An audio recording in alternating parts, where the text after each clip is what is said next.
Does it ever seem like no matter how much sleep you get, you always wake up tired with mental fog and just feel lazy or unmotivated? If so, you're not alone, and by the time you finish this entire video, you're going to know how to eliminate those days once and for all. So if you're constantly waking up tired and not feeling sharp or attentive, there are a few things that could be causing that to happen. The first is that you're in a sleep deficit, meaning that over the course of days, weeks, or even months, you've gotten less sleep than you should have. What most people don't realize, that you might not realize as well, is that every night that you don't get the quality or quantity of sleep that you need, you begin to pile up sleep debt. Sadly, most people consistently get to bed too late, which already affects the quality of sleep they get. And on top of it, they don't get enough hours of sleep, especially with the quality of sleep that they are getting. And since this is most likely a habit, they incur heavy sleep debt. And when they get one good night of sleep, they're confused to why they don't feel good. And if you've ever experienced this, then you probably even feel sluggish and come to the conclusion that your body operates better on less sleep, when the reality is it doesn't at all. You just have way too much sleep debt to cover in one night.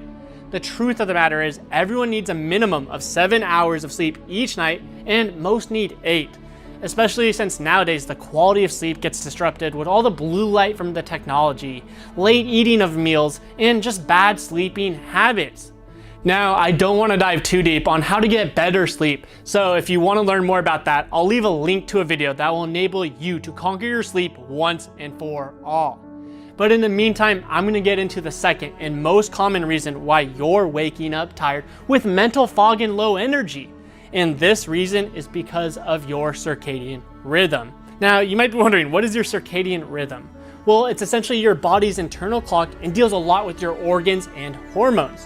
When your circadian rhythm is aligned correctly, you will wake up naturally when the sun comes up, and you will also naturally be tired a few hours after the sun goes down. Now, the reason why this happens comes back down to evolution. For millions of years, we were hunters and gatherers. And when the sun came up, we spent that time to go hunt or go gather.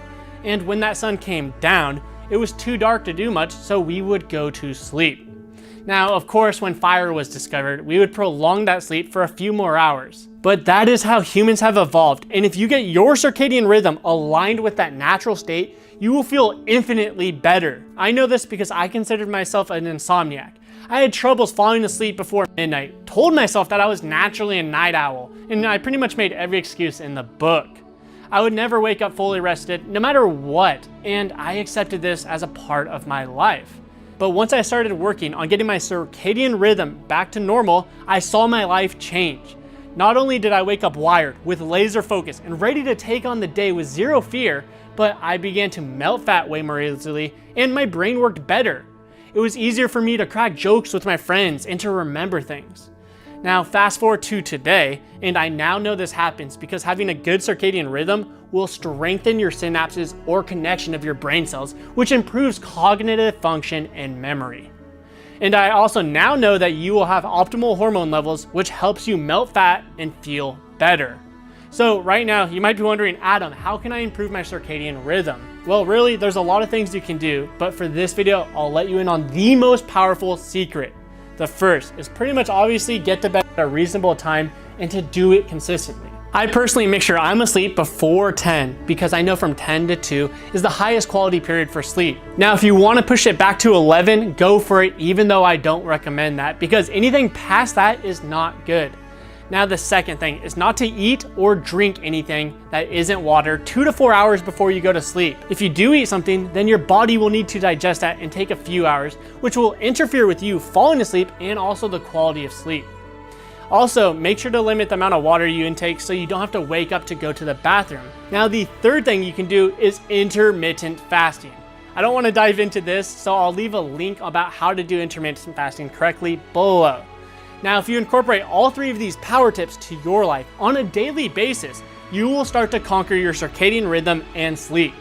You will begin to feel way better, wake up happier and energized, and you'll even start to like the process once you get accustomed to it. Now, if you want a few more power tips to ignite your circadian rhythm, I'll leave a link in the description for you. If you found any of this information useful or just like what I'm about, I would love for you to be a part of the New Era of Health empire. make sure to smash that subscribe button, toss this video a like, and let me know which tip you thought was most useful in the comments below. And I'll see you in the next video.